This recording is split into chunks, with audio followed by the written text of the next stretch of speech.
Blog Talk Radio. Oh, it's time to get real. Oh, yeah. RealitySpirituality. It's a new experience. RealitySpirituality. Yeah, keep your ears open for this one, man. RealitySpirituality. You got a question for RLN? RealitySpirituality. Yeah, it's time to get some answers, baby. RealitySpirituality. Oh, now we get real. RealitySpirituality. Yeah, it's time to get down. RealitySpirituality. Yeah, you gonna feel good now. Real good. Now, that's what I'm talking about. Time to get real. Welcome, everyone. Welcome to the Christmas Reality Spirituality Radio Show. Reality Spirituality is heard every Sunday at 9 a.m. Pacific Standard Time, and Christmas is right around the corner. So this is going to be, the topic is happiness and Christmas, and how sometimes that just does not mix. But I start too quickly. Let me introduce myself. My name is Rebecca L. Norrington. I am the only happiness specialist. At least that's my claim. That's right, the world's only happiness specialist. And what the hell does that mean anyway? That means in every single moment I am making conscious decisions to practice eliminating all behavior that subtracts from happiness and practicing the behaviors that add to, I almost forgot what I did, and practice the behaviors that add to happiness. And happiness is a practice skill, just like any other skill, from gardening to musician to teacher to writer to dancer to opera singer to waiter, all skills. It doesn't matter what skill it is. Happiness is a practice skill, and all we do on this show is teach you, share with you what to practice and what to eliminate. My definition of happiness is to be able to be at peace, to be able to feel peace and contentment and satisfaction and balance and be relaxed, regardless of what life throws at me. And I'm telling you right now, this is a roller coaster of a ride. Just because I'm a happiness specialist doesn't mean that I am not challenged every day in every moment. The difference is making a commitment to practice, making a commitment to prioritize peace. That's totally up to you. You know, I ask people all the time. I teach these happiness classes I've been teaching for, it's going to go to my 4th year now. And everybody wants to be happier. Yeah, I want to be happier, feel good. I mean, the songs, happy, come on. People want to be happy, but are they willing to prioritize it in every moment? Because that ego gets in the way. You know, that ego that I'm not going to call them back first. They text me, and I'm waiting for a text. I'm waiting for them to call. You know, that pride thing. There is no pride when you prioritize happiness. I'm sorry, but the ego has to take a seat. And the difference in just being able to recognize the difference between the truth and the ego is a huge, huge awareness. This practice of, let me just tell you my favorite quote. This is not my quote. This is my favorite quote from Abraham, and it is, "You cannot have a happy ending without a happy journey." It is about the journey, the moment by moment, everyday journey, from the person with the road rage to the person, the impatience. You can't be happy and be impatient at the same time. You can't rush and be happy and feel peace at the same time. And when I use the word happy, I'm talking about interchangeably using peace, contentment, that the shoulders down. You know what I mean when you're just flowing, you're surrendering to whatever the next moment is going to be. This happiness, this peace, it takes a lot of practice. One of them, which I'm finding that is a real challenge out there, is being okay with uncertainty. Feeling peace regardless of not knowing what's going to happen tomorrow. One of the reasons why I don't make any goals anymore, other than, but my goal is my goal. Let me say this. The level of consciousness, there is, let me give you a quick example. And I've said it before on the air, so if you've heard it before, here it is again. When I went to New York years and years ago, before they blew up the World Trade Center, on the top of the World Trade Center, I remember standing on the top of the World Trade Center and looking down, I could see the Brooklyn Bridge. Looking down, I can see a plane beneath me. So that perspective is what I'm talking about when you are challenged in your everyday life. So having that perspective of imagine that view over the entire city, all 5 boroughs, and imagine being at the bottom of the World Trade and being in the lobby. So when I say the accomplishment or the achievement is higher consciousness, that's all I'm talking about, is being more aware. It's just, okay,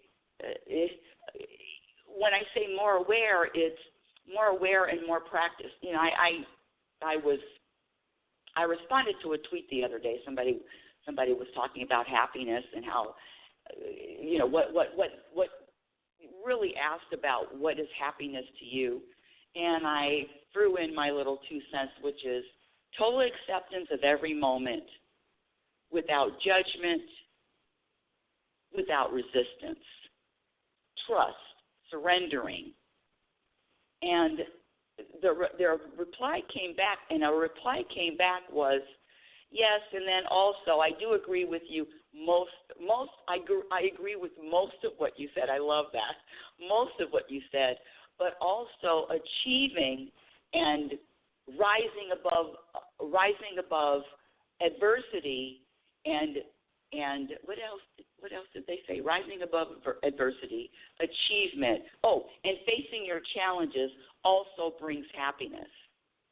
Now, I'm not going to disagree, but I have another perspective, because achievements, rising above adversity, and facing challenges are not going to bring me any happiness or any peace or any extra contentment, because all of those things that were listed are all external. Listen, you can't get any more. You can't. Oh, geez, what's the word? Accomplished. You can't get any more accomplished than Michael Jackson or Prince or Robin Williams or Whitney Houston. I'm talking about professionally accomplished. But accomplishment and achievement and rising above challenges bring contentment, unless you're talking about, this is my perspective, unless you're talking about practicing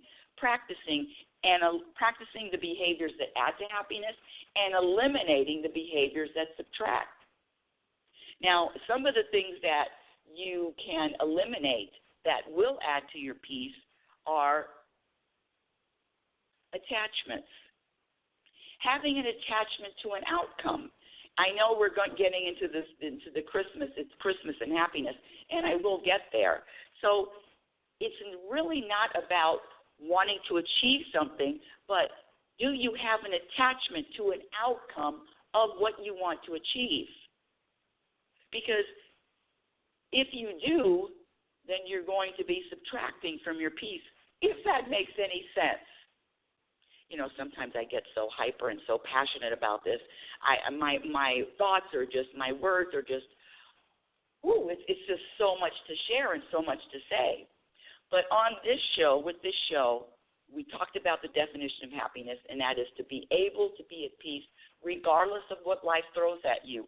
And I mean regardless, from health to money to relationships to work to family to the political climate, all of it. Can you be at peace regardless of what's happening?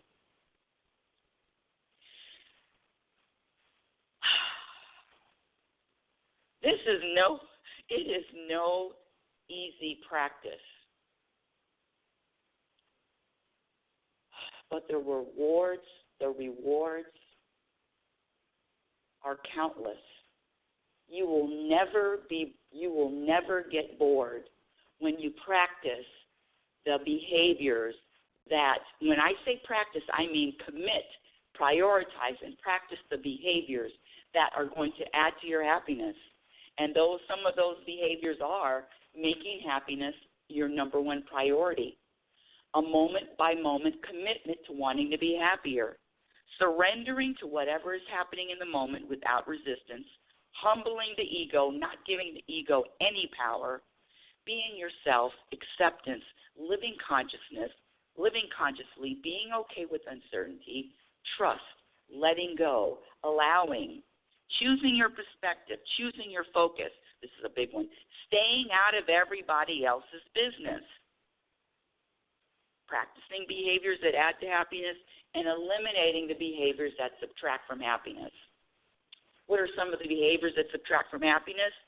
Being critical, resisting in the moment, needing to be right, lack of personal growth, allowing the ego to dictate your words and your behavior. Impatience, rushing, reacting rather than responding, worrying, taking anything personally, getting embarrassed. Getting embarrassed is a big one. That just means you care what other people think. Giving power to words, sharing bad news, thinking anything is important, thinking anything is serious.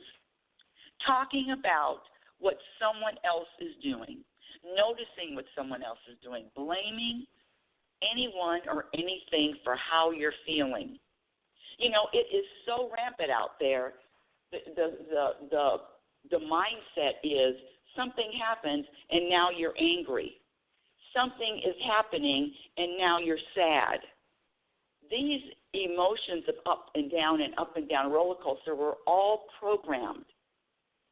So whatever you learned, you can unlearn. Now let's get to today's topic. Merry Christmas. Ho, ho, ho. Oof. I was raised, loving, expecting, looking forward to Christmas. It was a big deal in my family.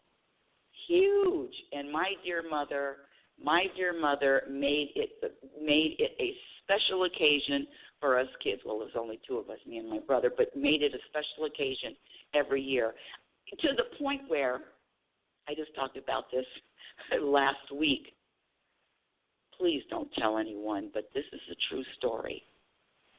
I was probably the oldest person. I am probably the oldest person living or breathing that believed in Santa Claus, and I think I was in the 5th grade. I believed in Santa Claus in the 2nd grade, 3rd grade, 4th. I believe it was the 5th grade, and I'll never forget. It was the day that my whole world turned upside down. I was walking home from school, grammar school. I know I was in the 5th grade. I'm sure of it. I wasn't in the 6th grade because I went to a different school in the 6th grade. 5th grade, and I remember walking home, and this younger girl, it was a younger girl, she was a student. I don't remember exactly what I said, but she looked at me and she says, "There's no such thing as Santa Claus." First of all, she was younger than I was, and I looked at her, little kid doesn't know what she's talking about. Of course there's a Santa Claus. That's how programmed brainwashed condition I was to believe in Santa Claus. I mean, the magic was real. Santa Claus was real. And I was so bothered by her comment. And then I remember asking, I think I was going to a babysitter. I remember asking another adult that was not my mother. And I remember saying, this girl just said that Santa Claus isn't real. There's no such thing as Santa Claus. And I remember the lady looking at me and saying, no, there isn't. Santa Claus is made up. Oh, my God. That day I went home. I probably confronted my mother and said, Santa Claus isn't real? What? And there went a downward spiral. It was just the shock of the magic and the bubble being burst. I lived in Oz for so long.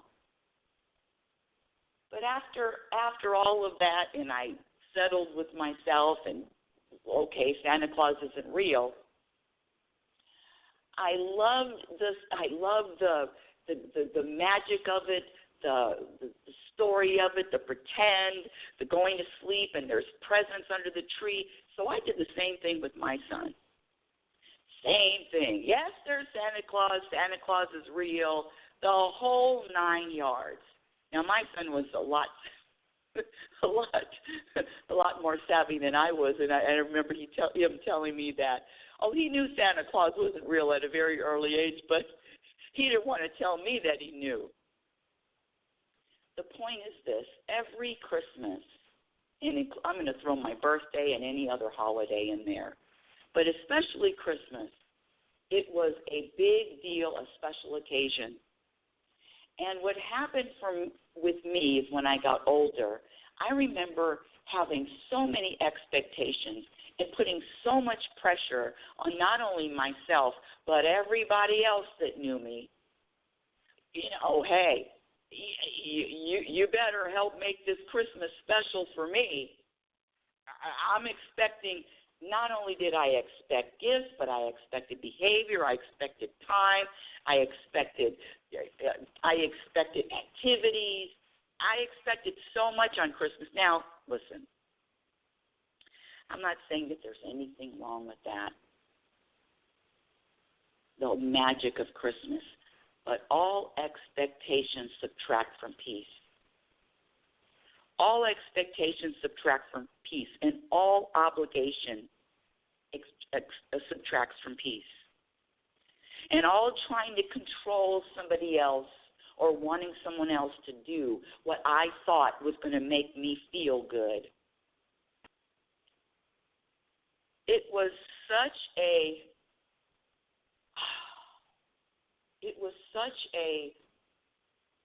big time of the year that just caused so much anxiety and so much angst within myself, because there was huge expectations. I wanted it to feel special. I was looking for a feeling, not knowing that feeling is found within. I'm looking for the behaviors. This behavior has to be a certain way, the expectations, the dinner, the clothes, all of it, getting together with certain people. All of that just amounted to a big, huge ball of obligation, expectations, and having attachments to an outcome. I remember thinking, this magic, what happened to the magic? The truth is, the magic, the feeling, that feel-good feeling that I was looking for, had nothing to do with Christmas. It had something to do with what I practiced. Christmas was just a glaring spotlight of, okay, you practice expectations of others, you're going to be disappointed. You want to eliminate heartbreak and disappointment forever? Eliminate expectations of others and people and outcomes.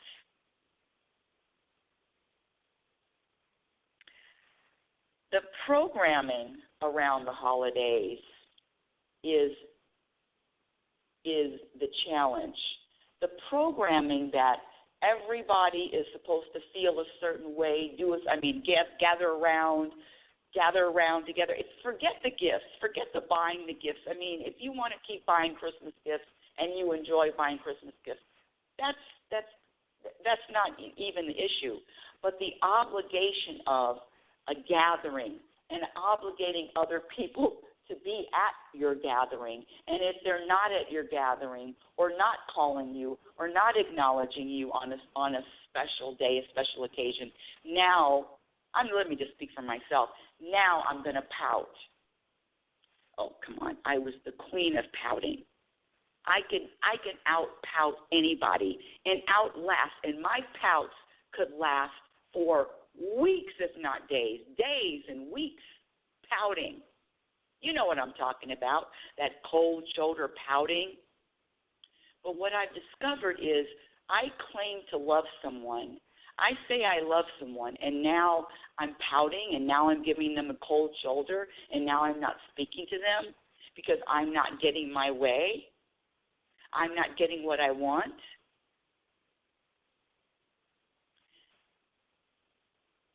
Christmas and happiness can hold each other's hands and can feel, but the expectations, and I keep going back to those expectations because aren't all holidays a lot of expectations? And if those expectations aren't met, or somebody doesn't call you that you think that you're close to and they don't call you on your birthday and or Christmas, are you bothered? Can you let that go? That's a question that only you can answer.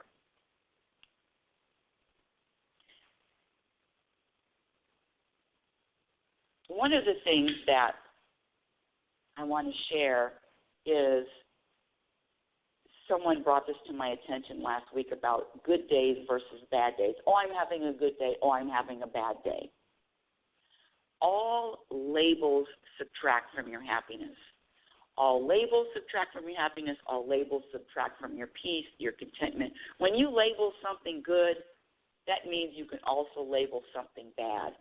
This life is about a moment-by-moment experience without judgment and without labels.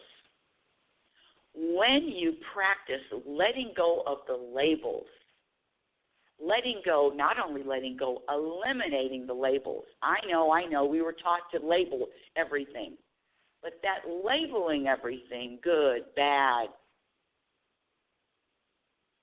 will keep you from the peace that you were seeking, that you're wanting. Life is an experience without judgment.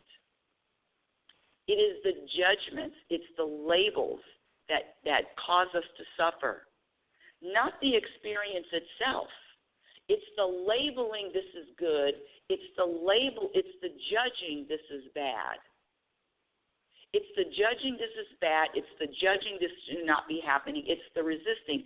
That is what's causing us to suffer, not the experience itself. Happiness and Christmas can go hand in hand when you let go of all of the programming.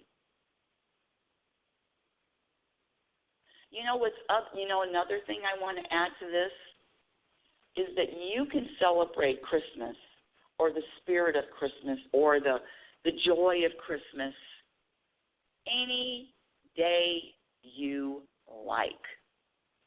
The programming is we celebrate it on one day, one day out of the year. And I'm here to tell you another perspective is you can celebrate Christmas or the spirit of Christmas any day you want for multiple days. Why are we like herd animals and celebrating one day? It doesn't even make sense. Everybody doing the same thing on the same day?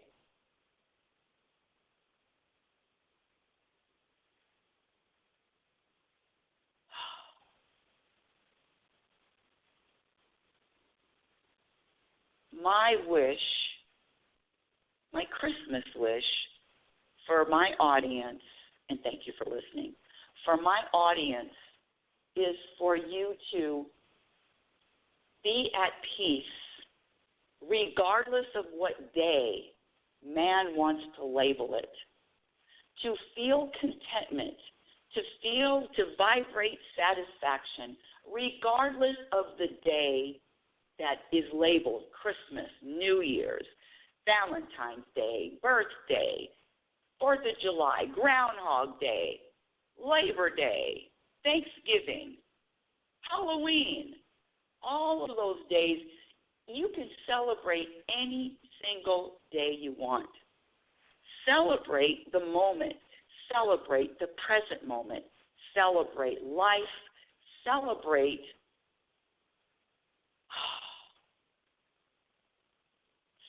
it all as much as possible. And when you practice celebrating every day, regardless of what the masses want to label it, when you just practice celebrating life, it becomes your identity. You start to celebrate not only those days, those special occasion days, but, and I use that air quotes, you begin to celebrate it all. Life is a celebration of it all. You cannot have a happy ending to an unhappy journey. It is about the moment-by-moment journey. But we're not taught that. We're taught if A, B, C, D happens, then we feel good. And if X, Y, Z happens, then we feel bad. And I'm here to tell you that you don't have to live like that. It's called freedom. It's called choosing. It's called having a choice. You are free to have a choice of choosing what day to celebrate and choosing a perspective, a different perspective, and choosing to be different. Now, I got to give it to you. I got to give it to you, Christmas. There is a vibration. People seem to be all chipper and happy and more smiley and more huggy and more open and more talkative around the season. But I'm challenging you to continue that vibration throughout the year, throughout your day, throughout your life. We don't have to wait to celebrate Christmas. We don't have to wait to feel good about our fellow man. You can celebrate every single moment. It is a practice, just like happiness, just like peace. It is a practice. It is a practice skill. What subtracts from happiness? Well, I'm glad you asked. Wanting someone else to think what you think is important is important. That's a tough one.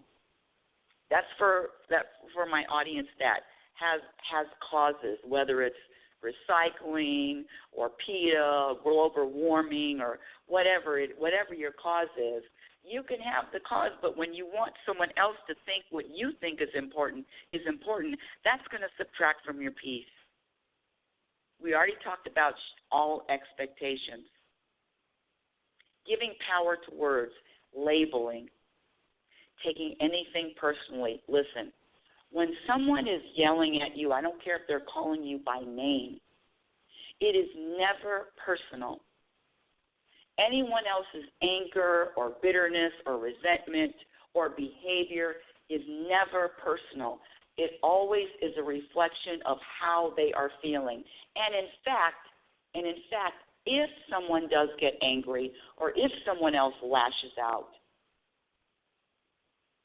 it's time to have compassion, because that's their life. How are you going to feel peace? How are you going to be at peace with a temper? How are you going to be at peace when you're lashing out and you're angry and you're blaming someone else for how you're feeling? I look at people, and the people that get angry, including myself. I mean, if it ever happens, well, my big thing is customer service. Oh my goodness, customer service is my oh. But this is the thing, because we talked about this last week about criticizing self. Give yourself a break. No criticizing self. Know that everything is happening for a reason. Everything is happening. There's a purpose. And that purpose is for you to get to another level of consciousness and for you to grow to another level, Because the more you grow, the more peace you will find. The more you expand, the more your consciousness, the more aware you are, the more you can choose peace over drama.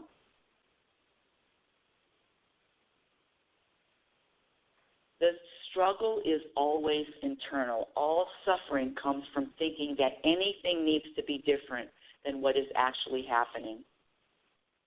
The truth is that vibration of satisfaction, that vibration of satisfaction, that vibration of contentment, it's not practice. But I'll tell you this, if you're not satisfied in today's moment, in any present moment, you're not going to be satisfied in a future moment. That practice of feeling content and being satisfied, regardless of what life looks like, or regardless of what you're going through, that practice of vibrating satisfaction is a practice that's going to bring you more peace and more happiness. And Merry Christmas. Merry Christmas. Reality Spirituality is heard every Sunday at 9 a.m. Pacific Standard Time. My website is RebeccaNorrington.com. That's RebeccaNorrington.com. Follow me on Twitter at RLNorrington. My Instagram handle is Reality Spirituality. I have a YouTube channel. Of course, I got to update the videos. But anywho, my first book, Reality Spirituality, The Truth About Happiness, was published in 2014. My latest book, Program for Unhappiness, is going to be published in 2020. And remember, my dear audience, thank you for listening. And remember, you are a physical example of the universe. You're always changing. You're always expanding. You're always growing. Be patient and be kind to yourself. Be your own best friend. Remember, you cannot have a happy ending to an unhappy journey. It is about the journey. Have a conscious week. Merry Christmas without expectations and obligations of others. Merry Christmas, everyone. Have a great Christmas. Yeah. Oh, it's time to get real. Oh, yeah.